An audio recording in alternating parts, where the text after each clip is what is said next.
Опа! Пак съм аз и добро утро в петък. Сега ще ви покажа един интересен клип за тези, които имат проксани, но нямат и двата модела.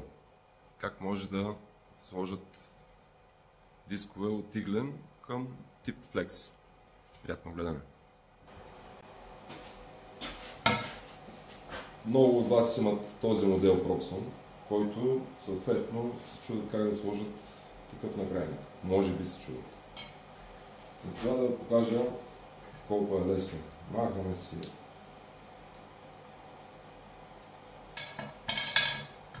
частта, която държи диска. Сваляме вътрешната част.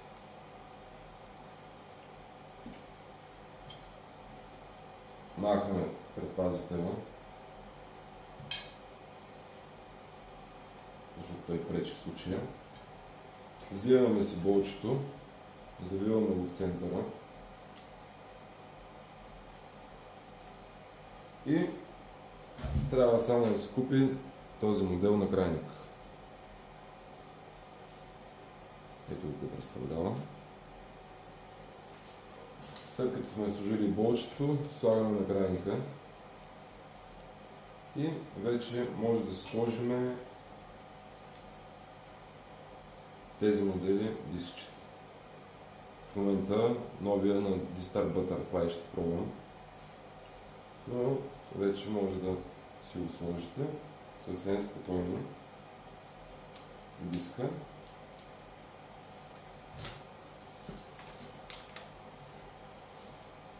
На тип флекс. И сега ще пробваме дали да работи.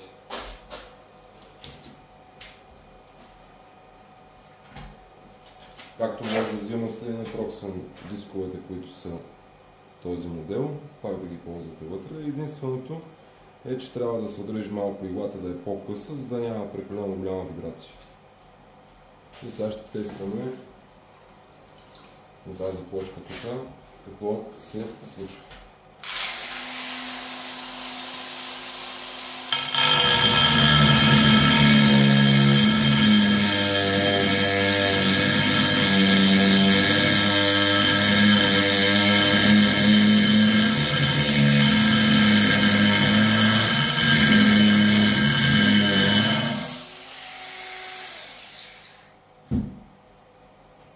Толкова.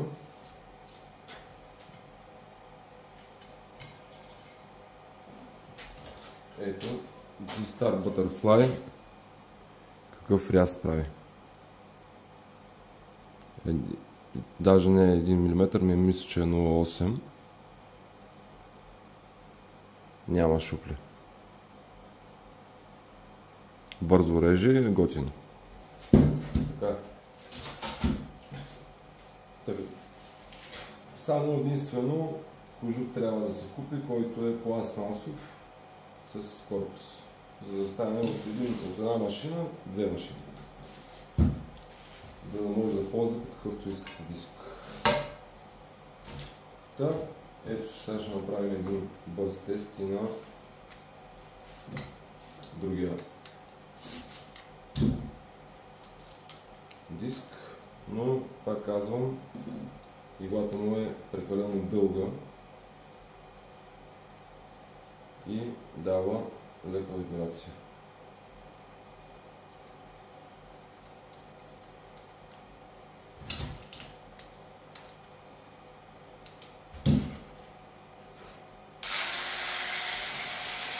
Трябва просто да се намери малко вибрация.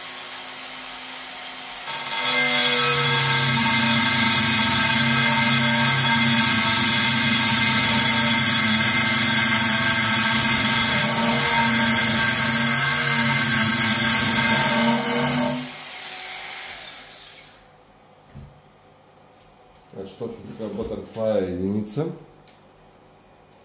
Не знам дали се вижда. Butterfly е единица. На проксан диска е 0,8. Но и двете нямат шупли.